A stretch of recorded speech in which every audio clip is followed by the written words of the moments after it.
1918 June 26ರಂದು major ರಾಮರಾಘೋಬ Rane ಅವರು ಕರ್ನಾಟಕದ ಕಾರವಾರ ಜಿಲ್ಲೆಯಲ್ಲಿ ಜನಿಸಿದರು. ರಾಮರಾಘೋಬ ರಾಣೆ ಭಾರತೀಯ ಸೇನಾಧಿಕಾರಿ. ಅವರು ಭಾರತದ ಅತ್ಯುನ್ನತ ಮಿಲಿಟರಿ ಗೌರವವಾದ ಪರಮವೀರ ಚಕ್ರವನ್ನು ಜೀವಂತ ಸ್ವೀಕರಿಸಿದ ಮೊದಲಿಗರು.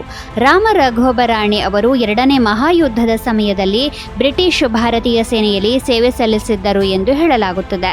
ಬ್ರಿಟಿಷರು ಅವರನ್ನು ಬರ್ಮಾಕ್ಕೆ ಕಳುಹಿಸಿದರು. ಅಲ್ಲಿ ಅವರು ಜಪಾನ್ನೊಂದಿಗಿನ ಯುದ್ಧದಲ್ಲಿ ಭಾಗವಹಿಸಿದರು. ಅವರು ಯುದ್ಧಾನಂತರದ ಅವಧಿಯಲ್ಲಿ ಸೈನ್ಯದಲ್ಲಿಯೇ ಇದ್ದರು ಮತ್ತು 1947ರ ಡಿಸೆಂಬರ್ 15ರಂದು ಭಾರತೀಯ ಸೇನೆಯ ಕಾರ್ಪ್ಸ್ ಆಫ್ ಇಂಜಿನಿಯರ್ಸ್ನ ಬಾಂಬೆ ಸಪ್ಪರ್ಸ್ ರೆಜಿಮೆಂಟ್ಗೆ ನಿಯೋಜಿಸಲ್ಪಟ್ಟರು. ಅದೇ ಸಮಯದಲ್ಲಿ 1947ರ ಭಾರತ ಪಾಕಿಸ್ತಾನ ಯುದ್ಧದ ಸಮಯದಲ್ಲಿ ರಾಣೆ ಅನೇಕ ಸುರಂಗಗಳನ್ನು ತೆಗೆದುಹಾಕುವಲ್ಲಿ ಪ್ರಮುಖ ಪಾತ್ರ ವಹಿಸಿದರು. ಇದರಿಂದ ಭಾರತೀಯ ಸೇನೆಗೆ ರಜೌರಿಯನ್ನು ವಶಪಡಿಸಿಕೊಳ್ಳಲು ಸುಲಭವಾಯಿತು. ರಾಣೆಯವರ ಈ ಕ್ರಮವು ಭಾರತೀಯ ಸೇನೆಯ ಟ್ಯಾಂಕ್ಗಳು ಮುಂದೆ ಸಾಗಲು ನೆರವಾಯಿತು. ಅವರ ಈ ಶೌರ್ಯಕ್ಕಾಗಿ ಅವರಿಗೆ 1948ರ ಏಪ್ರಿಲ್ 8ರಂದು ಪರಮವೀರ ಚಕ್ರ ನೀಡಿ ಗೌರವಿಸಲಾಯಿತು. ರಾಣೆಯವರು 1968ರಲ್ಲಿ ಮೇಜರ್ ಹುದ್ದೆಯೊಂದಿಗೆ ಭಾರತೀಯ ಸೇನೆಯಿಂದ ನಿವೃತ್ತರಾದರು ಮತ್ತು 1994ರಲ್ಲಿ ತಮ್ಮ 76ನೇ ವಯಸ್ಸಿನಲ್ಲಿ ಕೊನೆಯುಸಿರೆಳೆದರು. 1995ರ ಜೂನ್ 26ರಂದು ಮಧ್ಯಪ್ರದೇಶವು ಹುಲಿಗಳ ರಾಜ್ಯ ಎಂಬ ಸ್ಥಾನಮಾನವನ್ನು ಪಡೆಯಿತು. ಯಾಕೆಂದರೆ ಆ ರಾಜ್ಯವು ಹೆಚ್ಚಿನ ಸಂಖ್ಯೆಯ ಹುಲಿಗಳನ್ನು ಹೊಂದಿತ್ತು ಮತ್ತು ವನ್ಯಜೀವಿ ಸಂರಕ್ಷಣೆಗಾಗಿ ಹಲವು ಅಂಶಗಳನ್ನು ಹೊಂದಿತ್ತು. 1972ರಲ್ಲಿ ಮೊದಲ ಬಾರಿಗೆ ದೇಶದಲ್ಲಿ ಹುಲಿಗಳ ಎಣಿಕೆ ನಡೆಸಿದಾಗ ಇಡೀ ಭಾರತದಲ್ಲಿ 1827 ಹುಲಿಗಳು ಮಾತ್ರ ಉಳಿದಿರುವುದು ಕಂಡುಬಂದಿತ್ತು ಎಂದು ಹೇಳಲಾಗುತ್ತದೆ. ಅದರ ನಂತರ ಪ್ರಾಜೆಕ್ಟ್ ಟೈಗರ್ ಅನ್ನು 9 ಹುಲಿ ಸಂರಕ್ಷಿತ ಪ್ರದೇಶಗಳಲ್ಲಿ ಪ್ರಾರಂಭಿಸಲಾಯಿತು. ಈ ಮೂಲಕ ದೇಶದಾದ್ಯಂತ ಹುಲಿಗಳ ಸಂಖ್ಯೆಯನ್ನು ಹೆಚ್ಚಿಸಲು ವಿಭಿನ್ನ ಪ್ರಯತ್ನಗಳನ್ನು ಮಾಡಲಾಯಿತು. ಈ ಯೋಜನೆಯು ಅತ್ಯಂತ ಯಶಸ್ವಿಯಾಯಿತು ಮತ್ತು 90ರ ದಶಕದ ಹೊತ್ತಿಗೆ ಹುಲಿಗಳ ಸಂಖ್ಯೆಯು 3500ಕ್ಕಿಂತ ಹೆಚ್ಚಾಯಿತು. ಅದೇ ಸಮಯದಲ್ಲಿ ಅಂಕಿಅಂಶಗಳನ್ನು ಹೊರತೆಗೆದಾಗ ಮಧ್ಯಪ್ರದೇಶದಲ್ಲಿ ಅತಿ ಹೆಚ್ಚು ಹುಲಿಗಳಿವೆ ಎಂದು ಕಂಡುಬಂದಿತ್ತು. ನಂತರ ಮಧ್ಯಪ್ರದೇಶವು 1995ರಲ್ಲಿ ಹುಲಿಗಳ ರಾಜ್ಯ ಎಂಬ ಸ್ಥಾನಮಾನವನ್ನು ಪಡೆಯಿತು. ಇದು 16 ವರ್ಷಗಳ ಕಾಲ ನಿರಂತರವಾಗಿ ಅದರೊಂದಿಗೆ ಉಳಿಯಿತು. ಆದರೆ 2016ರಲ್ಲಿ ಕರ್ನಾಟಕ ಈ ಹೆಸರನ್ನು ತಾನು ಪಡೆದುಕೊಂಡಿತು.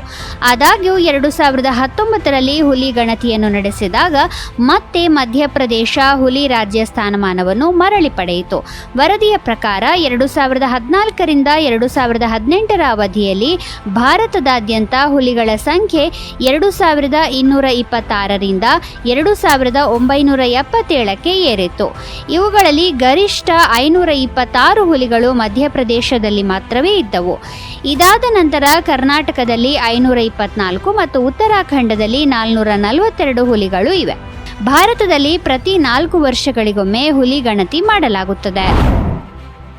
1982ರ ಜೂನ್ 26ರಂದು ಗೌರಿಶಂಕರ್ ಹೆಸರಿನ ಏರ್ ಇಂಡಿಯಾದ ಮೊದಲ ಬೋಯಿಂಗ್ ವಿಮಾನವು ಮುಂಬಯಿಯಲ್ಲಿ ಅಪಘಾತಕ್ಕೀಡಾಯಿತು. ಈ ವಿಮಾನವು ಸಿಂಗಾಪುರದಿಂದ ಕೌಲಾಲಂಪುರ ಮತ್ತು ಚೆನ್ನೈ ಮೂಲಕ ಮುಂಬೈಗೆ ಬರುತ್ತಿತ್ತು. ವಿಮಾನದ ಲ್ಯಾಂಡಿಂಗ್ ಘೋಷಿಸಿದಾಗ ವಿಮಾನದಲ್ಲಿ 12 ಸಿಬ್ಬಂದಿ ಸೇರಿದಂತೆ ಒಟ್ಟು 111 ಮಂದಿ ಪ್ರಯಾಣಿಕರಿದ್ದರು. ಈ ದುರ್ಘಟನೆಯಲ್ಲಿ 82 ಮಂದಿ ಸುರಕ್ಷಿತವಾಗಿ ಪಾರಾಗಿದ್ದರು. ಈ ವೇಳೆ 17 ಮಂದಿ ಸಾವನ್ನಪ್ಪಿದ್ದು 12 ಮಂದಿ ಗಾಯಗೊಂಡಿದ್ದರು.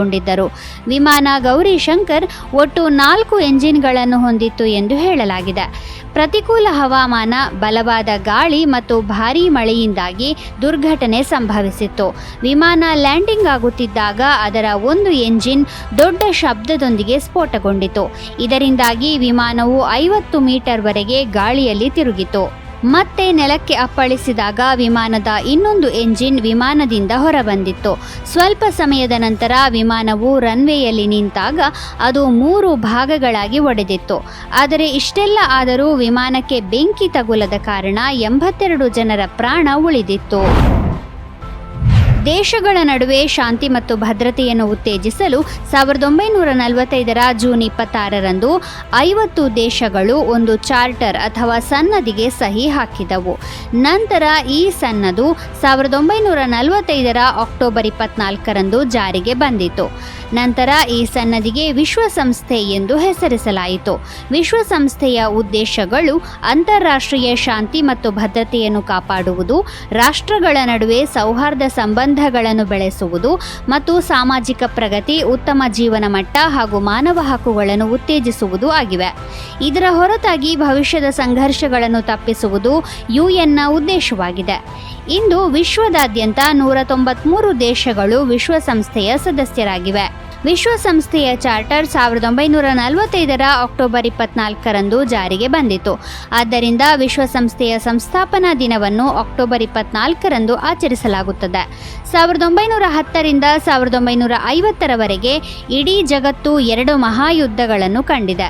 ಬೃಹತ್ ವಿನಾಶ, ಆರ್ಥಿಕ ನಷ್ಟಗಳು ಮತ್ತು ಸಾವಿರಾರು ಸಾವುಗಳ ಕಾರಣದಿಂದಾಗಿ ಪ್ರಪಂಚದಾದ್ಯಂತದ ದೇಶಗಳು ಅಂತಾರಾಷ್ಟ್ರೀಯ ಶಾಂತಿ ಮತ್ತು ಭದ್ರತೆಯನ್ನು ಹೆಚ್ಚಿಸುವ ಉದ್ದೇಶದಿಂದ ಸಂಘಟನೆಯನ್ನು ರಚಿಸಲು ಸಿದ್ಧವಾದವು.